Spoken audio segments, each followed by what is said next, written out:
लालमन शुक्ला का वकील हूँ, जिन्हें इनाम की राशि के लिए उन्होंने एप्लीकेशन दायर किया था, और गौरी दत्त, जिनके मैं नौकर हूँ। और सर, मैं चाहता हूँ कि मुझे इनाम की राशि दी जाए। नाम क्या था? सर, इनाम की राशि गौरी दत्त का एक भतीजा था जो कि खो गया था सर, और उसको ढूंढ के लाने के लिए लालमन शुक्ला को भेजा गया था। और फिर उन्होंने बाद में एक राशि घोषित की थी इनाम की, जो कि 500 रुपये है। और लालमन शुक्ला भतीजा आपके सामने घोषित हुई? ये सर मेरे सामने नहीं घोषित हुई। आप ये पैसा क्यों लाते हैं? किस मैं उनके भतीजे को ढूंढ के लाने के इनाम की बात कर रहा हूँ सर, जो कि मैं उनको ढूंढ के लाया हूँ, तो इनाम घोषित किए, तो इनाम की राशि मुझे मिलनी चाहिए। जब राशि घोषित की गई तो आपको उसकी जानकारी मिली? अगर इनाम की घोषणा अगर आपने पहले से कर दी है, अगर उसकी जानकारी हमको नहीं है, अगर मान लीजिए कि आपने इनाम की घोषणा कर दी है, उसके बाद हम आपसे आके पूछेंगे नहीं कि हम जा रहे हैं आपके भतीजों को छोड़ने की, छोड़ के आएंगे, मतलब तब आप इनाम दीजिएगा। उसकी स्वीकृति तो पहले से हो गई है। आपने अभी कहा कि मैं लालमणि जी का नौकर हूँ। जी नहीं, गौरी दत्त जी का नौकर हूँ। आप लालमणि? जी सर। गौरी दत्त के आप नौकर। जी। वैसे भी आपको मान के काम करना आपको रहने मिलती है ना? जी सर, यही मैं नौकर हूँ, मैं उनका कार्य करने के लिए बाध्य हूँ। लेकिन सर, उन्होंने किसी नौकर के लिए या फिर किसी एक पर्सन के लिए उन्होंने इनाम की राशि घोषित नहीं की थी। उन्होंने कहा था जो कोई भी ढूंढ के लाएगा उसे हम इनाम की राशि दी जाएगी। आपके संज्ञान में ये बात थी नहीं ढूंढने ठीक?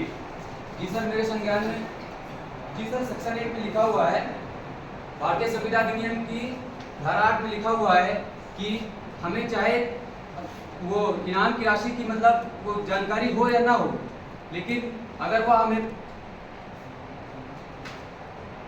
72 की धारा में कार्य का निष्पादन प्रस्ताव के किसी भी विचार की स्वीकृति प्रस्ताव की स्वीकृति है। ये फिर तो पढ़े जा रहा है? भारतीय संविदा भारतीय संविदा अधिनियम 1872 की धारा 8 में कहा गया है कि कार्य का निष्पादन या प्रस्ताव के किसी भी विचार की स्वीकृति प्रस्ताव की स्वीकृति है।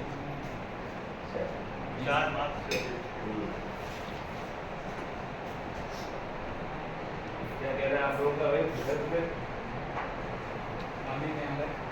मैं प्रतिवादी गौरी दत्त की तरफ से उनका पक्ष रख रहा हूँ। और आवाज उठती रहती है। बैठे हैं। भतीजा हो गया था, लापता हो गया था, और इन्होंने अपने नौकर लालमणि शुक्ला को इसकी खोज के लिए भेजा और उनको कानपुर से हरिद्वार भेजा। और इस यात्रा के बीच यात्रा का जो खर्च था उसको भी मुहैया कराया, और रेलवे जो टिकट था उसको भी मुहैया कराया। और लालमणि शुक्ला जो हैं, जब ये जाते हैं वहाँ और लापता भतीजे की खोज करते हैं, खोज के पश्चात जब इनको इस बात का नॉलेज नहीं था कि जो है इनाम की घोषणा कर दी गई, इसलिए जो प्रस्ताव जो कॉन्ट्रैक्ट का जो पहला एलिमेंट है, पहला तत्व है प्रस्ताव, इस प्रस्ताव की जो संसूचना है ये पूर्ण नहीं हुई। इसलिए जो इनका जो कॉन्ट्रैक्ट उसमें बन रहा है वो कॉन्ट्रैक्ट शून्य है, इसलिए इनाम की राशि जो है इनको न दी जाए और हमारे प्रतिवादी को जो है न्याय मिले। बात छोड़ दी, मतलब इतनी स्वीकृति दे दी, अगर उसको विचार मात्र करते हैं तो उसकी स्वीकृति हो गई। सारे कॉन्ट्रैक्ट लागू हो जाएंगे, लेकिन ये जनरल ऑफर है। माननीय न्यायालय सेक्शन कॉन्ट्रैक्ट सेक्शन 72 सेक्शन 4 में कहा गया है, सेक्शन 4 में कहा गया कि यदि प्रस्तावना की जो संसूचना पूर्ण नहीं हुई है तो इनकी स्वीकृति जो है मान्य नहीं है। क्यों? ये अगर कम्युनिकेशन या प्रपोजल का कम्युनिकेशन कंप्लीट नहीं होगा कैसे हम मान लेंगे कि कॉन्ट्रैक्ट होगा? जी माननीय न्यायालय, जनरल ऑफर में तो कोई भी आ सकता है।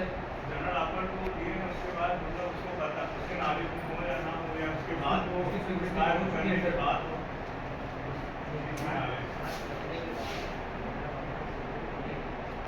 और जब उठेंगे उसका भी बता दिया गया। जब आप दे के भेजें।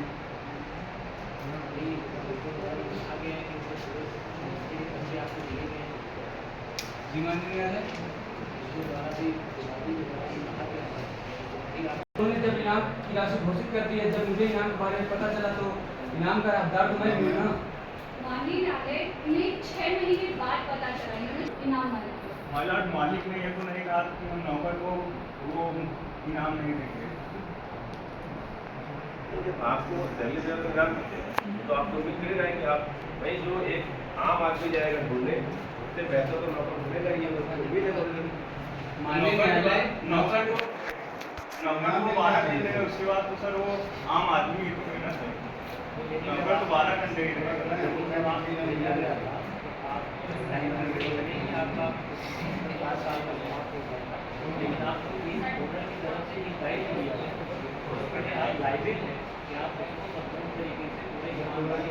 आप करते क्या है क्या जी माननीय न्यायालय, इन्होंने मुझे नौकरी से बर्खास्त कर दिया है।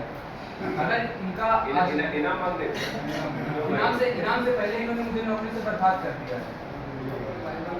इनको कहीं ना कहीं आशंका हो गई होगी कि मैं इनाम की राशि की मांग कर सकता हूँ, इसलिए इन्होंने मुझे नौकरी से बर्खास्त कर दिया है। जी नहीं माननीय न्यायालय, इन्होंने कोई कारण नहीं बताया।